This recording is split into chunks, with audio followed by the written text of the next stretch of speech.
reply. Mr. Chair, if I may reply.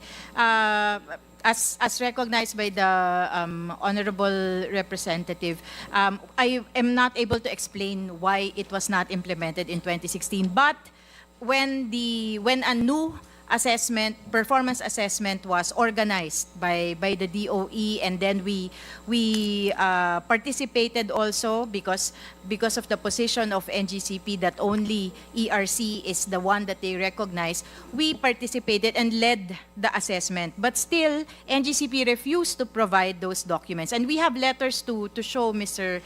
Chair, that they refused. So, but we continued with the assessment. Then you should direct them under pain of contempt and pain of penalty. That is how a regulatory agency would do. We did, Mr. Chair. If you're sleeping on the job, they have first a resistance and you will not insist. What kind of a regulatory agency are you? You have to do it. Yes, I'm Mr. glad that Chair. you are now there and you have already started that. And that is not their fault that 2016, 18, 19, 20, there was no systems audit because you did not insist. You have the full powers and yet you waive that power. So just that, Mr. Chairman, to put it in the proper perspective, it could have been done. And we wish it will be done during your term. And let them not resist it. Otherwise, you penalize them. That is the power of the ERC. Thank you, Mr. Chairman. Much, Attorney Rufus Mr. Chair, Rodriguez. The Honorable Jinky, I wish to wind up. please. The apprehensions that we are facing right now about having our national grid possibly controlled by foreign national is right before our eyes. While it is just an apprehension, this is a question that needs to be answered with absolute certainty. With our present situation in the West Philippine Sea, Mr. Chair, I hope the Filipino people are walking with me right now. Exclusive in an economic zone, which is exclusive for Filipino citizens, as confirmed by UNCLOS, as confirmed by the international arbitration. And yet we continue to be harassed, threatened, and even injured by foreign nationals right in our sovereign land. With this situation, will you have the peace of mind na ipagtiwala ang kaisa-isa mong national grid sa kaaway mo sa West Philippine Sea? Will you have the peace of mind that the national grid relies on these Chinese citizens who are maligning, harassing, threatening our fellow Filipinos? Will you have the peace of mind that no Filipinos understand this technology and only Chinese engineers do? Will you have the peace of mind that the technology can be controlled by somebody in Nanjing, leaving all of us helpless? All aspects of Filipinos' lives rely on electricity. Manufacturing, transportation, communication, you name it. What will happen to us if indeed this technology is under Chinese control and they decide to sabotage our country? I can be wrong. We can be wrong. But the question is, what if this apprehension is correct? My point, Mr. Chair, to NGCP, give us the concrete, tangible, apparent, and absolute reason to believe that our transmission grid is under Filipino control and never under the Chinese control. With that, Mr. Chair, I conclude. Maraming salamat po. The Honorable Jinky Luistro with that very powerful um, manifestation.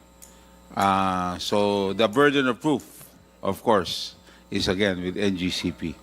So now we proceed to the next interpolator, the Honorable Ortega. Please. Mr. Chair. Who Mr. Chair. is, yes, Attorney, the Honorable Ortega. Yeah, I just want to address some of the questions left hanging from the question from the interpellation of There's Honorable no Ortega. question, sir. There was one, boss, sir, about whether the system operations was part of the audit conducted by ERC. Are you still at it? I think The she question, concluded. Mr. Chair, has reference with particular, circular, and resolution. And I believe that all those questions have been answered already. Thank you. Okay, we proceed. Honorable Ortega, you have the floor.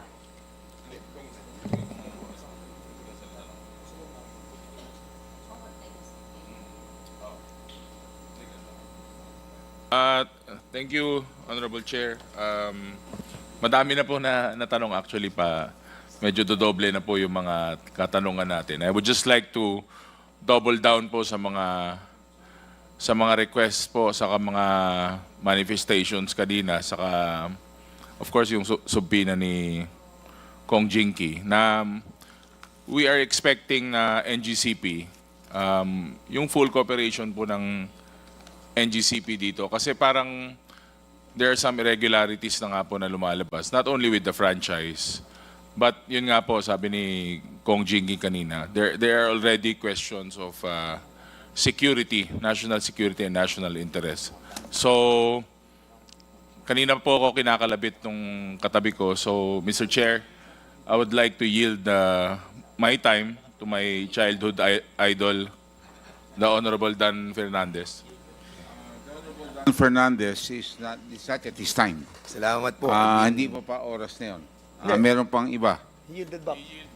Point of clarification lang po, Mr. Chair. Akala ko idadagdag sa oras mo mamaya. Hindi, he's yielding his time. Okay, 5 His minutes. presentation. He's not a senior citizen, you have 5 minutes.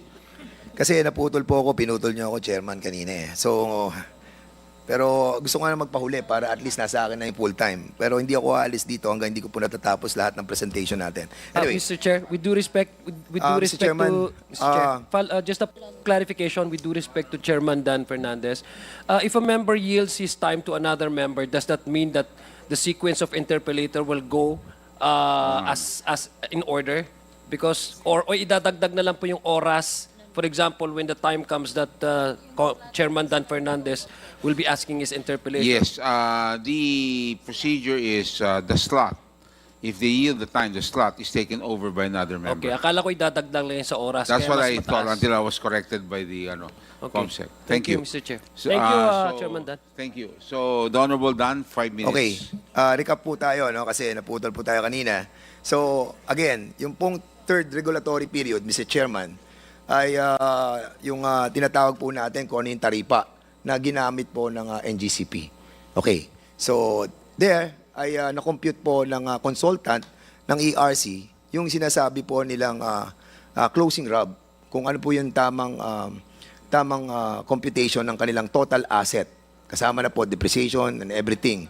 Now, ang sabi po nila ng RAAC at NCL, ang kanilang closing RAB for the third regulatory period is 173 billion. And sa application po ng NGCP, ang kanilang application is 196 billion para po sa kanilang tinatawag na opening RAB doon po sa fourth regulatory period. That is exactly 196.69 billion na nakalagay po doon sa kanilang draft final determination. And kanina nga po ay nagkakaroon ng tanungan sila Congressman Rufus and also sa ERC kung bakit daw itong ating pong tinatawag na draft final determination ay naka-out doon po sa kanilang website for the consumption ng ating pong mga consumer. Kasi nga ang desisyon ng mga korte, no, ay bawal yung